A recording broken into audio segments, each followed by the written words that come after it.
親愛嘅天父，我哋以使徒行傳第7章嘅經文嚟到你嘅面前默想祈禱，求聖靈開啟我哋心靈裏邊嘅眼睛，使我哋能夠明白並且能夠遵行當中嘅道理。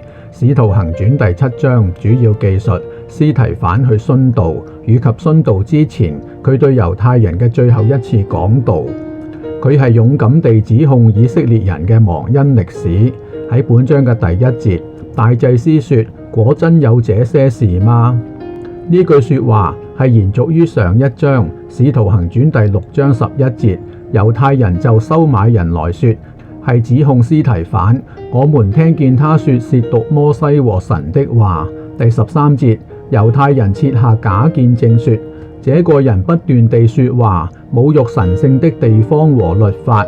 第14節，我們曾聽見他說，這拿撒勒人耶穌要毀壞這地方，也要改變摩西所交給我們的規矩。所以大祭司喺呢度就係要問司提反係咪有講過褻瀆神同埋律法嘅說話呢？究竟有定冇？最簡單就係要佢將要講嘅說話再講一次。呢篇講道共分為5大段落，重點係在於神點樣對人，以色列人卻又點樣對神。第一段落第2至第8節，呢度指出神係施恩選召亞伯拉罕與佢立約嘅神。喺本章嘅第2節，司提反說：諸位父老弟兄請聽，從前我們的祖宗亞伯拉罕在美索不達米亞，還沒有住在哈蘭的時候，榮耀的神向他顯現。喺本章嘅第8節，神又賜他割禮的約，於是亞伯拉罕生了以撒，就正如神所應許嘅，係何等值得感恩嘅一件事。在第8日給他行了割禮，後來以撒生雅各，雅各生12位先祖。神就係按照佢嘅信實同埋慈愛，履行咗呢個約，亦都預先講明咗亞伯拉罕嘅後裔係要喺埃及受苦嘅事情。第2段落第9至第16節係講到神係患難中恩寵約瑟與佢同在嘅神。喺本章嘅第9節，先祖嫉妒約瑟，把他賣到埃及去。喺呢度，以色列嘅兒子一開始已經係出賣弟兄嘅人。喺本章嘅13節，第2次約瑟與兄弟相認，法老才認識他的家族。約瑟係照神嘅心意，係前事不計，饒恕咗弟兄。其實係神饒恕咗佢哋，並且令佢哋喺埃及嘅生活蒙福。但係後來有邪惡嘅埃及王興起咗。第3段落第17至到第45節係講到神係嗰位喺勞役中差遣摩西去作出拯救嘅神。喺摩西40歲嘅時候，佢憑着血氣之勇，強自出頭去幫助同胞以色列人，殺死咗一個埃及人。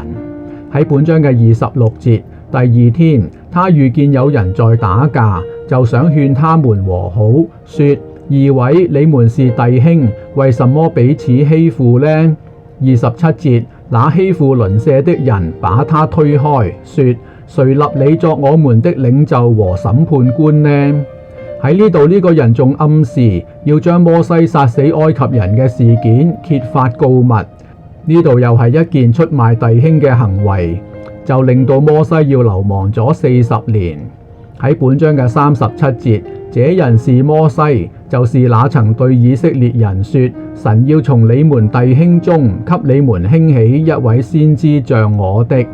呢度司提反順帶一提，呢位摩西佢就係預言咗主耶穌將要到嚟嘅，而且主耶穌實在係已經嚟過啦。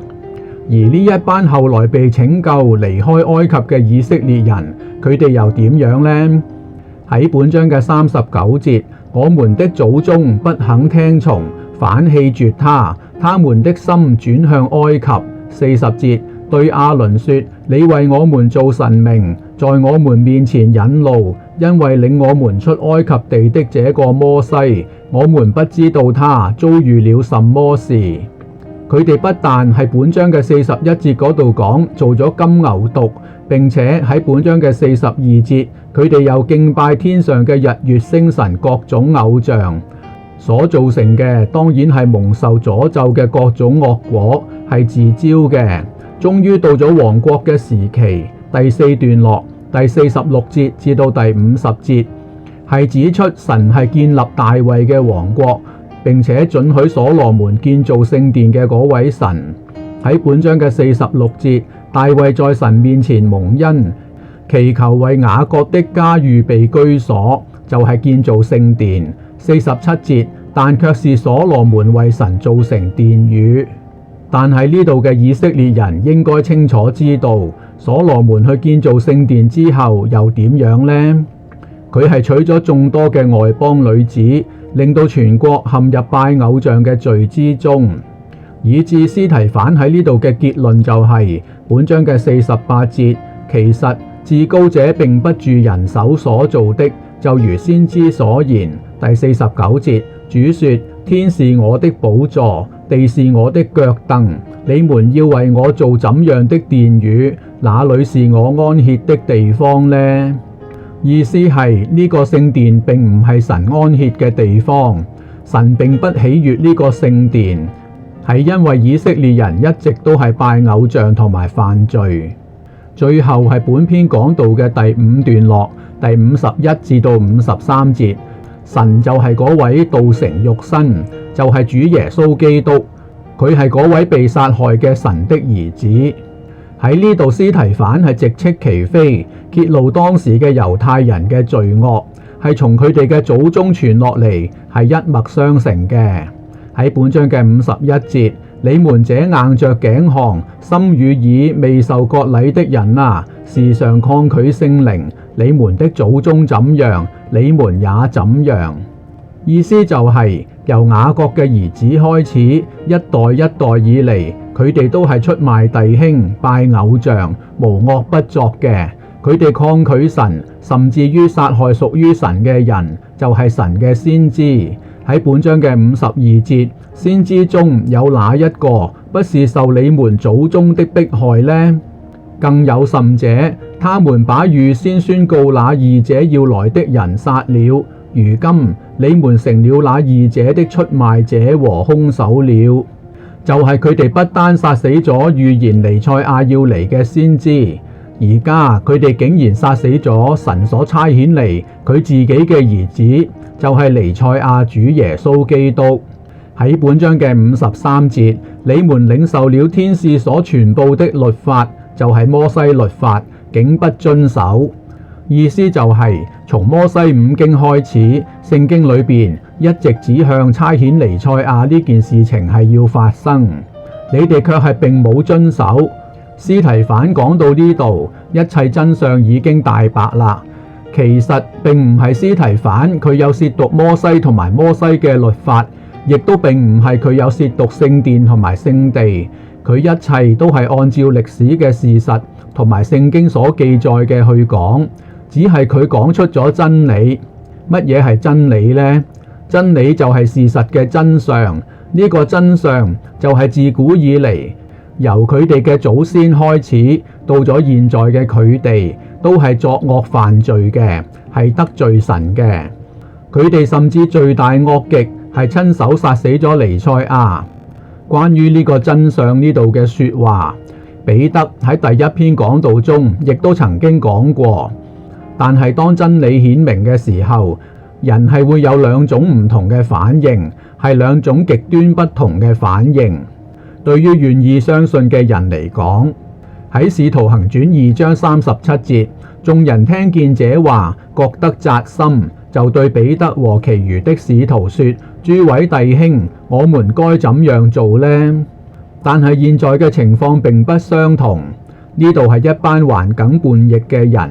喺本章嘅54節，眾人聽見這些話，心中極其惱怒，向司提反咬牙切齒。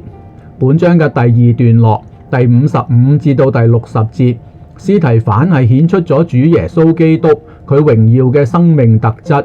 喺本章嘅55節，但司提反滿有聖靈，定睛望天，看見神的榮耀，又看見耶穌站在神的右邊。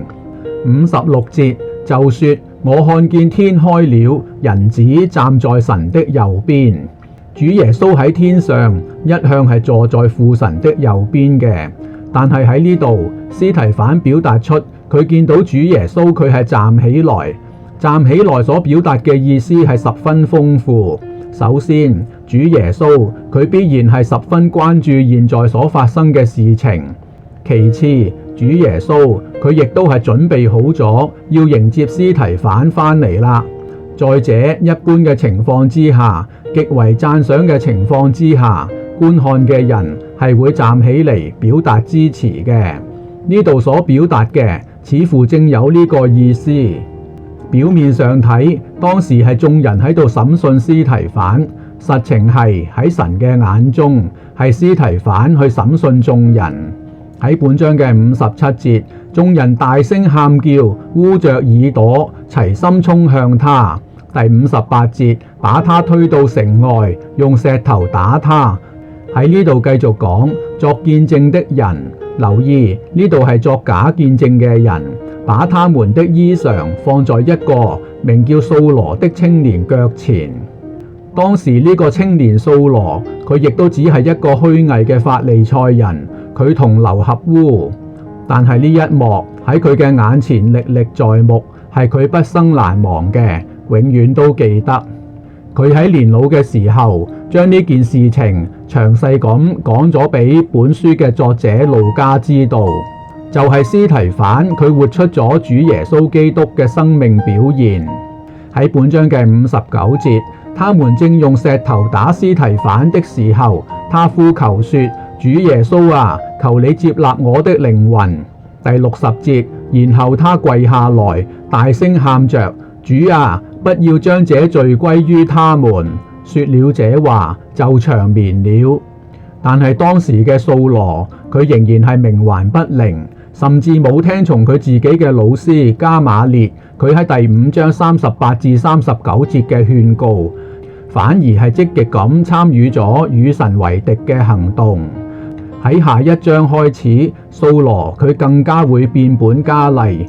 我哋將會繼續作出思考。喺呢度我哋思想一個情況。喺前幾章聖經《使徒行傳》第1至到第5章，我哋一直喺度觀察彼得嘅生命轉變，仿佛佢係變成咗另一位主耶穌。現在喺本章令我哋更為驚訝嘅就係呢位剛剛被選舉為執事嘅司提反，佢嘅表現與主耶穌佢受死嘅時候嘅表現幾乎係一樣。咁樣就讓我哋去思想主耶穌基督所曾經講過嘅，喺約翰福音12章24節，我實實在在地告訴你們，一粒麥子不落在地裏死了，仍舊是一粒；若是死了，就結出許多子粒來。意思就係一位主耶穌被殺死咗，就生出咗千千萬萬位嘅主耶穌來。既然世上有千千萬萬位嘅主耶穌，亦都包括咗今天嘅我哋，咁樣我哋就更加能夠明白喺約翰福音14章12節所講，我實實在在地告訴你們，我所做的工作，信我的人也要做，並且要做得比這些更大，因為我到父那裏去。我哋能夠更加明白呢句說話嘅意思，因為有千千萬萬個主耶穌喺度繼續工作。問題係我哋是否有盡好應盡嘅本分，按照聖經真理所教導嘅，活出我哋所應該能夠活出嘅樣式呢？默想祈禱，奉我哋嘅救主耶穌基督得勝嘅名字而求，阿門。